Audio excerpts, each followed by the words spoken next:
Good evening friends, आप सभी का स्वागत है हमारे यूट्यूब चैनल सक्सेस पाथ पर। आइए दोस्तों, मापन और मूल्यांकन की श्रृंखला में हम मूल्यांकन कंप्लीट कर चुके हैं। मूल्यांकन कंप्लीट करने के बाद हमारे पास एक और टॉपिक रह जाता है मापन।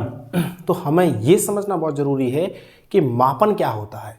ठीक है, हम मूल्यांकन समझ चुके हैं, बट इसके बावजूद हमें मापन को डिटेल में समझना है कि मापन क्या होता है। तो देखिए, मापन को मेजरमेंट बोला जाता है और मूल्यांकन बोला जाता है इवैल्यूएशन। ठीक है, इसके बारे में पहले आपसे चर्चा कर चुका हूं कि जैसे कि जो मूल्यांकन है, मूल्यांकन मैंने भार वाले गोले को माना है और उसके अंदर ये छोटा सा गोला, इसके लिए मैंने क्या शब्द इस्तेमाल किया है, मापन। तो इसका मतलब ये हो जाता है कि जो मापन है वह मूल्यांकन का क्या है, भाग है, अर्थात एक छोटा सा पार्ट। मतलब मूल्यांकन का एक छोटा सा पार्ट है, एक सिंपल सा पार्ट है, वो हमारा क्या कहलाता है, मापन कहलाता है। ठीक है, आइए मापन के बारे में चर्चा करते हैं। देखिए, मापन लिखते जाए आप। मापन का जो अर्थ है, मापन का अर्थ मात्रात्मक मूल्य से होता है। और इसका जो अर्थ है कैसे मूल्य से होता है, मात्रात्मक मूल्य से होता है। जैसे कोई वस्तु है, जैसे कोई वस्तु है या कोई परीक्षा है, या कोई वस्तु है या कोई परीक्षा है, या कोई निरीक्षण किया है हमने किसी बात का, क्या किया है, निरीक्षण किया है। इन सब का जो हम आंसर दें, जो भी इन सब के लिए आंसर दें, वो किस में दें, मात्रात्मक मूल्य के अंदर दें। किसके अंदर मूल्य में दें, मात्रात्मक, मतलब मात्रात्मक मूल्य के अंदर ही इनका हम क्या दें, आंसर दें कि भाई इसका मात्रात्मक मूल्य, मात्रात्मक वैल्यू इसकी ये है। ठीक है, तो मात्रात्मक मूल्य से होता है। ठीक है, मापन के बारे में और देखा जाए तो मापन मुख्यतः दो प्रकार के होते हैं। मापन मुख्यतः दो प्रकार के होते हैं। एक तो होता है कौन सा आपका कितने प्रकार के होंगे, दो प्रकार के होंगे। एक रहेगा आपका भौतिक मापन, एक रहेगा आपका कौन सा, भौतिक मापन, और एक रहेगा आपका मानसिक मापन। कौन सा मापन रहेगा, मानसिक मापन। भौतिक मापन और मानसिक मापन।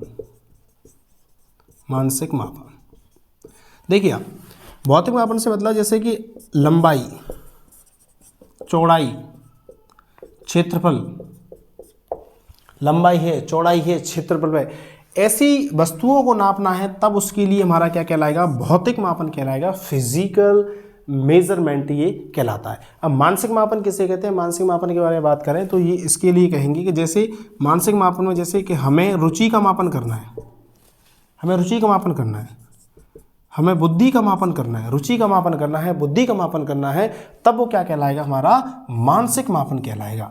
क्या कहलाएगा, हमारा मानसिक मापन कहलाएगा। ठीक है, मुख्यतः दो प्रकार के होते हैं। मापन के मामले में एक और बड़े विद्वान रहे हैं, उनका नाम है एस.एस. स्टीवेंसन। एस.एस. स्टीवेंसन ने मापन को कुछ स्तरों के अंदर डिवाइडेशन किया कि मापन तो है, मापन तो हमने मान लिया, लेकिन मापन के भी क्या है, एक स्तर दे रखा है। मापन का भी क्या है, एक सीक्वेंस है, एक क्या है, स्तर है। तो उसको हम जल्दी से देख लेते हैं, वो क्या है। देखिए आप,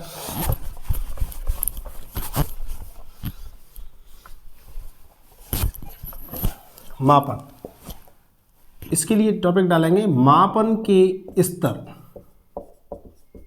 मापन के स्तर स्टीवेंसन के अनुसार, स्टीवेंसन के अनुसार मापन के स्तर स्टीवेंसन के अनुसार, एस.एस. स्टीवेंसन के अनुसार मापन के स्तरों को देखेंगे। तो देखिए, एस.एस. स्टीवेंसन ने क्या होता है कि मापन के स्तर चार प्रकार के होते हैं। कितने प्रकार के होते हैं, चार प्रकार के। कौन कौन से हैं, पहला प्रकार देखिए, नामित, क्रमिक, नामित, क्रमिक और अंतराल और अनुपात। तो हम कह सकते हैं नामित स्तर, नामित स्तर, क्रमिक स्तर, अंतराल स्तर और आपको कौन सा स्तर, अनुपात स्तर। चार स्तर। स्तर के लिए एक और शब्द जो इस्तेमाल किया गया है वो है मापनी शब्द करके इस्तेमाल होगा। कौन सा, मापनी। तो नामित, मापनी।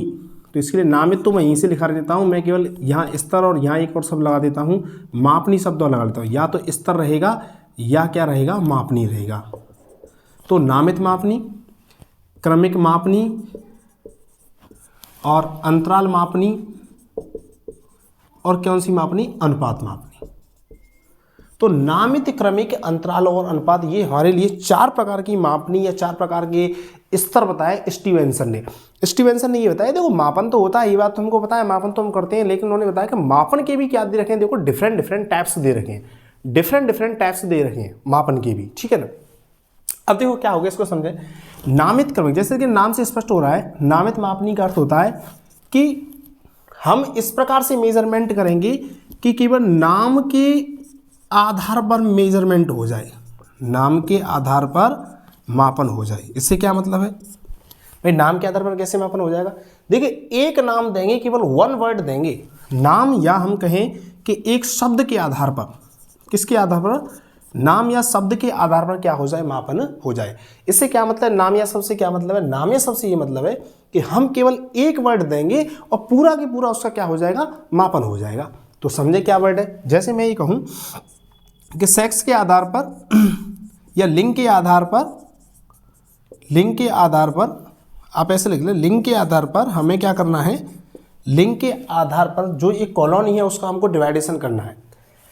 लिंग के आधार पर कॉलोनी के लोगों का विभाजन, लोगों का विभाजन। जैसे एक वर्ड देंगे हम, केवल हमने कहा कि भाई गर्ल्स एंड बॉयज़, केवल 2 ही कैटेगरी है, एक तो मेल है और एक क्या है, फीमेल है। मेल और फीमेल का डिवाइडेशन करना है हमें एक कॉलोनी का, XYZ कोई भी कॉलोनी है और उस कॉलोनी के जो भी व्यक्ति रहते हैं, जो भी लोग रहते हैं, उनका हमको डिवाइडेशन कर दिया इसके आधार पर कि ये मेल कितने हैं और यहाँ पर फीमेल कितने हैं, ठीक है। तो ऐसा इजी सा डिवाइडेशन, तो हमें एक शब्द दिया था, किसके आधार पर इसका डिवाइडेशन किया, लिंग के आधार पर हमने क्या किया, इसका डिवाइडेशन कर दिया। दूसरा, जैसे डिवाइडेशन इस तरीके से हो जाए कि हम ये कहें कि लोगों का डिवाइडेशन या व्यक्तियों का डिवाइडेशन इस प्रकार से करिए आप कि हमको ये पता चल जाए कि नॉन गवर्नमेंट कितने हैं, नॉन गवर्नमेंट वाले कितने हैं और गवर्नमेंट वाले कितने हैं, गवर्नमेंट एम्प्लॉय कितने हैं। तो मतलब लोगों का डिवाइडेशन केवल एक शब्द के आधार पर किया, किसके आधार पर, कि सरकारी नौकरी के आधार पर, कि सरकारी नौकरी वाले कितने हैं और बिना सरकारी नौकरी वाले कितने हैं। तो केवल एक वर्ड के आधार पर कहीं यदि कोई डिवाइडेशन हो रहा है, किसी भी प्रकार का या डिवाइडेशन हो रहा है, तब वो हमारी नामित मापनी, या इसके लिए एक और शब्द इस्तेमाल हो जाता है, शब्द के आधार पर इसका शब्द इस्तेमाल हो जाता है, शाब्दिक मापनी भी बोलते हैं। क्या बोलते हैं, शाब्दिक मापनी भी बोला जाता है। और देखिए इसके बारे में और समझ लेते हैं। ये जो मापनी है, ये जो मापनी है, इस मापनी से बहुत अधिक कुछ भी क्लियर नहीं हो पाता है, केवल इसीलिए इसका केवल क्या होता है, डिवाइडेशन हो पाता है। इसीलिए इस मापनी को सबसे लो लेवल की, सबसे लो लेवल, निम्न स्तर की मापनी कहा जाता है। ये कैसे स्तर की मापनी है, सबसे निम्न स्तर की मापनी है ये, इसका कोई स्तर नहीं है, इसके लिए बहुत अधिक इसका वैल्यू नहीं होता है और ना ही इससे कोई सटीक आंसर पर पहुंच पाते हैं। अब आ जाइए आप क्रमिक स्तर मापनी। नाम इससे थोड़ी ये बेटर होती है, नाम इससे थोड़ी ये बेटर होती है और इसमें लिखा हुआ है क्या, क्रमिक मापनी, क्रमिक स्तर मापनी। अब देखो क्या, क्रमिक स्तर मापनी से मतलब यह है कि यदि कोई हम मापन का ऐसा स्तर आए, मापन का ऐसा स्तर लाए हम जो एक क्रमिक रूप से विभाजन कर दे। किस रूप से विभाजन करे, जो क्रमिक रूप से विभाजन कर दे, क्रमिक रूप से विभाजन कर दे। जैसे एग्जाम्पल समझे, परीक्षा, जैसे हमने विद्यार्थियों की परीक्षा लेना क्या कर दिया, स्टार्ट कर दिया, हमने विद्यार्थियों के पेपर स्टार्ट कर दिए, ठीक है। वार्षिक परीक्षा हो रही है, अर्धवार्षिक हो चुकी है और वार्षिक परीक्षा होने वाली। वार्षिक परीक्षाओं की जब देखो क्या होंगे, रिजल्ट आएंगे तो उनके आधार पर ये डिवाइडेशन हो जाएगा, कौन सा बच्चा तो इंटेलिजेंट है, कौन सा बच्चा हमारा क्या है, एवरेज है, ठीक है, कौन सा बच्चा इंटेलिजेंट है, कौन सा एवरेज है, कौन सा हमारा बच्चा जो है कि बिलो लेवल का है, केवल बहुत अधिक लो लेवल का जो बच्चा है वो हमारा कौन सा है। तो देखो बच्चों का डिवाइडेशन तो हुआ, लेकिन किस आधार पर, क्रमिक आधार पर हुआ है कि भाई सबसे ज्यादा इंटेलिजेंट कौन सा है, एवरेज कौन सा है और बिलो लेवल का कौन सा है, ठीक है। मतलब एक क्रमबद्धता हमको पता चल जाए। फॉर द एग्जाम्पल और समझे, एक और एग्जाम्पल से समझे, जैसे कि ब्यूटी कॉन्टेस्ट होते हैं, ब्यूटी कॉन्टेस्ट होते हैं, वहां पे क्या होता है, जैसे कि कोई लड़की क्या करती है, फर्स्ट नंबर पर आती है, कोई लड़की फर्स्ट नंबर पर आती है, कोई लड़की क्या आती है, सेकंड नंबर पर आती है, कोई थर्ड, कोई सेकंड रनर अप रह जाता है है ना। तो क्या हुआ कि एक लड़की है, सुंदर है, लेकिन दूसरी है उससे थोड़ी सी कम सुंदर है, तीसरी उससे थोड़ी सी और कम सुंदर है। ये जो कैटेगरी दी गई है, ठीक है, एक सुंदरता की जो कैटेगरी जो दी गई, वो एक क्या बता रही है आपके लिए, एक क्रमिक सिस्टम को बता रही है, इसीलिए इसे क्रमिक मापनी कहा जाता है। और मोस्टली ये जो मापनी होती है, इसमें जो वैल्यू या जो होते हैं गुण होते हैं, गुण या वैल्यूओं का क्या होता है, मूल्यांकन इसके अंदर हो जाता है। ठीक है, अब आ जाते हैं हम अंतराल मापनी के ऊपर आ जाते हैं। अनुपात को थोड़ा पढ़ते हैं, अनुपात को बाद में पढ़ते हैं, पहले पढ़ेंगे अंतराल। देखिए अंतराल मापनी से मतलब क्या है, जैसा कि इसके नाम से क्लियर हो रहा है कि कोई मापनी ऐसी होगी, मापनी या जो क्या कह सकते हैं, कोई पैमाना ऐसा होगा, मापनी या पैमाना ऐसा होगा जिसके अंदर जो अंतराल है, जो अंतराल है वो क्या रहेगा, समान रहेगा। अंतराल क्या रहेगा, समान। जैसे हम ये कहें कि अंतराल इस तरीके से, जैसे ये एक पैमाना है और इस पैमाने को मैं इस प्रकार से डिवाइडेशन करता हूँ, जैसे बीच में ले लेता हूँ मैं 0, इस वाले पॉइंट पर लेता हूँ, इस वाले पॉइंट पर ले रहा हूँ मैं 0, और यहाँ आ गया 1, यहाँ आ गया 2, यहाँ आ गया 3 और यहाँ क्या आ गया 4। ठीक है, इसी प्रकार से इस इधर चलें तो -1 -2 एंड -3 एंड क्या होगा -4। ये एक प्रकार का क्या हो गया, एक ये मापनी है। इस बात को समझे, इसमें ये कहा गया इसमें अंतराल बराबर रहेगा। जैसे माने कि इसमें 10 अंतर है, 1 2 3 4 5 6 7 8 9 10, और 10 ही अंतर कहाँ पर है, 1 2 3 4 5 6 7 8 9 और 10, और 10 ही अंतर इधर है, 1 2 3 4 5 6 7 8 9 10। इस प्रकार से क्या है कि इस मापनी के अंदर क्या रहेगा, अंतराल तो एकदम से क्या रहेगा, समान रहेगा। अंतराल क्या रहेगा, समान रहेगा, अंतराल समान रहेगा। लेकिन इसके अंदर एक जो बताया गया है इस मापनी के अंदर, इस मापनी है कि इस मापनी में कोई भी परम शून्य नहीं होता है, परम शून्य नहीं होता, परम शून्य नहीं होता। परम शून्य से मतलब क्या है, परम शून्य से मतलब यह है कि यहाँ जो ऐसे पैमानों के अंदर केवल इसी के बारे में बात की जा रही है। आप इस बात को समझें, शून्य की वैल्यू तो रहेगी, ये बात तो है, बट लेकिन अंतराल टाइप के पैमानों में ऐसा होता है कि शून्य होते हुए भी हम क्या करेंगे, शून्य को काउंट नहीं करेंगे, शून्य काउंट नहीं होगा। अच्छा, जब शून्य काउंट नहीं होगा तो उसको परम शून्य कहा जाएगा। इससे क्या मतलब है कि शून्य काउंट नहीं होगा, ये क्या मैटर है। आप एक एग्जांपल से समझें, मैं आपको एक एग्जांपल समझा रहा हूँ, आप इसका स्क्रीनशॉट वगैरह ले लें जिससे कि आप इसको लिख सकें। आप एक एग्जांपल से समझें एक बात को, इसको समझना बहुत ज़्यादा इंपॉर्टेंट है, क्योंकि मैं आपको बता दूँ नामित से क्वेश्चन नहीं आएगा, ना क्रमिक से क्वेश्चन आएगा। क्वेश्चन आएगा तो आपका अंतराल वाली से आएगा, और किससे आएगा, आपका अनुपात वाली से इसमें क्वेश्चन आएगा। अंतराल, इसको समझें एक बार और। मैंने बताया पहली बात, इसमें परम शून्य नहीं होता, परम शून्य नहीं होता। जैसे ये मैंने आपको पैमाने बना दिया था 0 1 2 0 1 2 3, ठीक है, ये पैमाना बना लेते हैं 3 तक, और -1 -2 और -3, ठीक है, ये मैं पैमाना बना दिया था। इसके लिए मैंने बोला है कि ये परम शून्य नहीं होता है। परम शून्य का मतलब है कि शून्य है बट लेकिन ये शून्य की तरह काम नहीं करेगा। जैसे इसका मतलब क्या, कैसे नहीं काम करेगा, देखिए इसके लिए कुछ उदाहरण है। ये जो अंतराल टाइप का, ये हर जगह अप्लाई नहीं होगा। कैसे अप्लाई होगा, जैसे एग्जाम्पल से समझे आप, एक बार में समझ में आ जाएगा। जैसे तापमान के बारे में चर्चा की जाए, तापमान के बारे में बात करें, जैसे तापमान के बारे में बात करें, जैसे कोई आज ये कहता है कि आज जो तापमान है वो है आपका कितना, माना कि हम बोले कि आज जो तापमान है वो आपका 3 डिग्री सेंटीग्रेड है। कितना है, 3 डिग्री सेल्सियस या 3 डिग्री सेंटीग्रेड आपका क्या है, तापमान है। ठीक है, इसका मतलब क्या है, 3 डिग्री सेल्सियस आपका तापमान तो है ही है। और एक जगह पे ये बोला जाता है आज का तापमान 0 डिग्री सेल्सियस है। क्या है, 0 डिग्री सेल्सियस। तो 0 डिग्री सेल्सियस है तो इसका मतलब ये थोड़ी कि आज कोई तापमान नहीं है और इस दुनिया के अंदर मतलब तापमान नाम की चीज़ या ठंड नाम की चीज़ चली गई है। 0, देखो जब जैसे 0 प्लस हो जाती है, जैसे मैं ये कहूँ कि मेरे अकाउंट के अंदर 0 पैसा है, जैसे मैं कहूँ कि मेरे जो पर्स के अंदर 0 पैसा है, तो इसका मतलब ये होता है कि भाई इसके पास पैसा नहीं है, यही चीज़ निकल के आती है ना। बट लेकिन आपसे ये कहा जा रहा है कि आज 0 डिग्री सेल्सियस तापमान है। तो 0 डिग्री सेल्सियस तापमान है तो इसका मतलब यह है, अरे भाई आज और ज़्यादा ठंड है, आज जो टेम्परेचर है और दिन से भी कम है और आज और ज़्यादा ठंड है। तो इसीलिए क्या है कि देखो शून्य लिख रहा है तो परम शून्य नहीं है, इसका मतलब ये नहीं कि आज अब कुछ भी नहीं रहा, ऐसा बिल्कुल भी नहीं है। तापमान के बारे में जैसे बोला जाए अब तो इसके लिए कहा जाएगा आज क्या है, आज बहुत ज़्यादा ठंड है। ये चीज़ हम इसके लिए क्या की जाएगी, बोली जाएगी। और एक और आप समझें, जैसे किसी विद्यार्थी का बौद्धिक स्तर मापा जाए, बौद्धिक स्तर मापा जाए, बौद्धिक स्तर या बुद्धि लब्धि वाला काम किया जाए, बुद्धि लब्धि मापी जाए, है ना।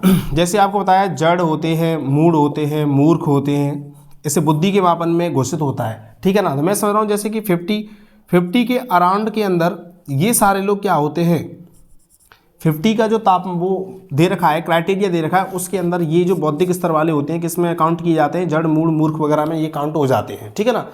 अब कोई ये कहे कि 50 का डबल कर दें हम 100, 50 का डबल क्या कर दें 100 कर दें, तो 50 का डबल 100 में क्या हो जाएगा। ये विद्यार्थी मैं समझ रहा हूँ कि शायद जो 100 वाला जो मापदंड होता है वो तो औसत के लिए आ जाएगा और इंटेलिजेंट के लिए ये मतलब चीज़ घोषित हो जाती है, ठीक है ना।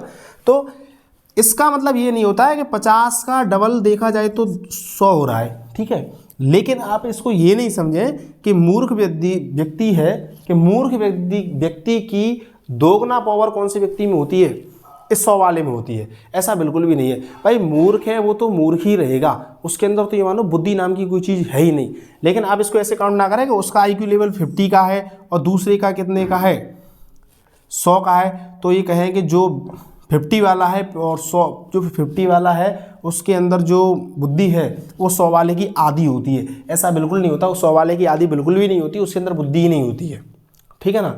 तो इस प्रकार के मापदंड है कि डबल है बट लेकिन वो डबल नहीं होता है, ठीक है ना। 0 है लेकिन वो 0 नहीं होता है। जैसे एक एग्जांपल से और समझ लें, एग्जांपल से समझें, जैसे घड़ी वाले एग्जांपल से समझें, मैं आपको समझा दूं घड़ी एग्जांपल।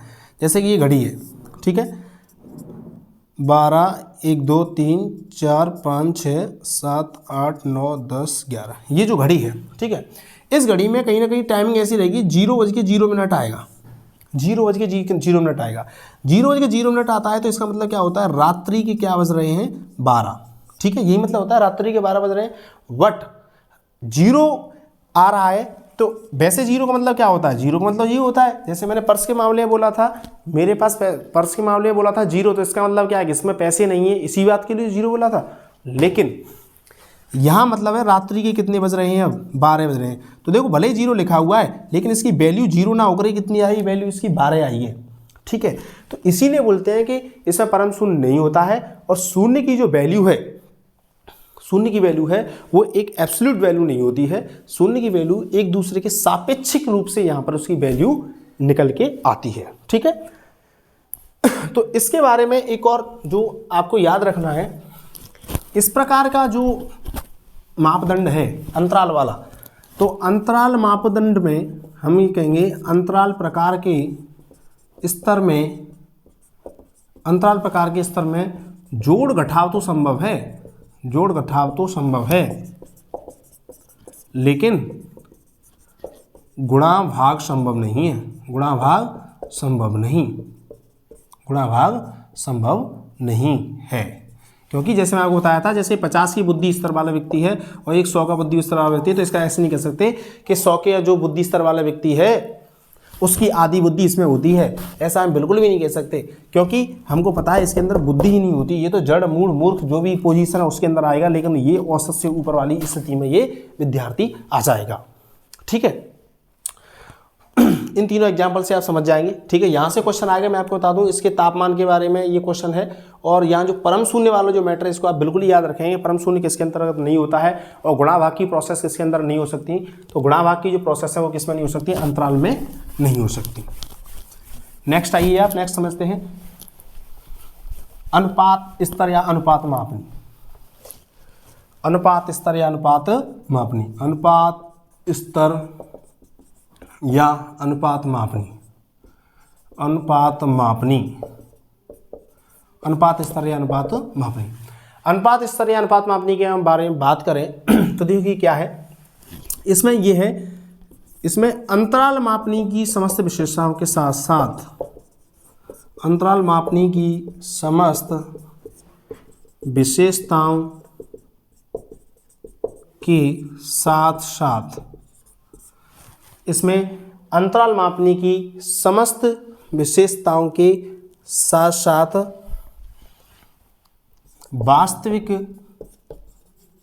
वास्तविक शून्य भी होता है, वास्तविक शून्य भी होता है। देखो अंतराल मापनी में मैंने बताया था कि अंतराल मापनी में ही तो एक मैटर था कि वहाँ क्या नहीं था, वास्तविक शून्य नहीं था, कि जब शून्य भी आ जाता था तब भी उसकी वैल्यू क्या नहीं मानी जाती थी, शून्य नहीं मानी जाती थी। यही वास्तविक शून्य की वाली बात थी। लेकिन इस मापनी में ये होगा कि अंतराल मापनी में समस्त विशेषताओं के साथ वास्तविक शून्य होता है। भैया यहाँ पर वास्तविक शून्य बिल्कुल ही होगा, ठीक है, वास्तविक शून्य होता है। जैसे एग्जाम्पल से समझें, जैसे कि मोहन के पास 2000 रुपये हैं। कितने रुपए हैं? 2000 रुपये, ठीक है। और हम कहें कि सोहन के पास उसका 2 गुना पैसा है। सोहन के पास कितने हैं? 2 गुने हैं। तो इसका मतलब बिल्कुल ही ये है कि 2 गुना है कितना, 2000 का, अर्थात उसके पास कितने रुपए हैं? 4000 रुपये हैं। यहाँ ये वास्तविक शून्य की तरह बिल्कुल ही ये क्या करेगा, काम करेगा। और एग्जाम्पल समझें, जैसे ये कहा जाए कि मेरे पास पैसा नहीं है, मेरे पास पैसे नहीं हैं, तो इसका मतलब क्या है? 0। इसका मतलब है कि अकाउंट का जो बैलेंस है ना, अकाउंट का बैलेंस ही क्या है? 0 बटा सन्नाटा है।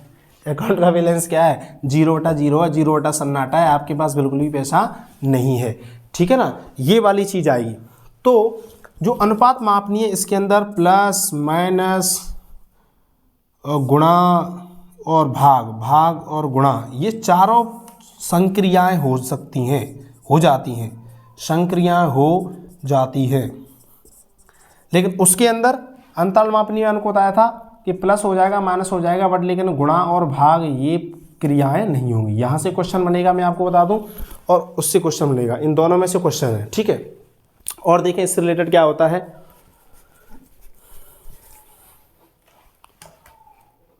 ठीक है।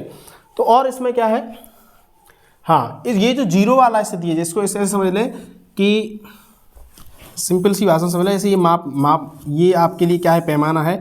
पैमाना 0 से स्टार्ट हो रहा है। यहाँ 1, यहाँ 2, यहाँ 3, यहाँ 4, यहाँ 5, यहाँ 6। माना कि ये फिट में है पैमाना।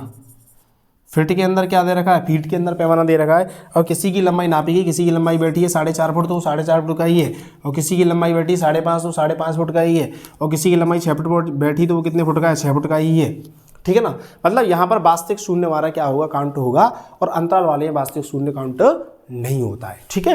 मैं समझ पा रहा हूँ कि आप इस टॉपिक को अच्छे तरीके से समझ गए होंगे, ठीक है। यदि आप इस टॉपिक को समझ पा रहे हैं और अपने दोस्तों को भी इस टॉपिक को समझाना चाह रहे हैं, और यदि आपको हमारी वीडियो अच्छी लग रही है, तो इस वीडियो को आप शेयर करें और अपने चैनल को आप सब्सक्राइब कर लें, हमारे चैनल को, जिससे कि आपको जो भी हम कंटेंट बनाएं वो आपके पास जल्दी से जल्दी पहुँच जाए, और आप इस सब्जेक्ट है उसको क्लियरली बहुत अच्छे वे में आप समझ सकें। Thank you so much.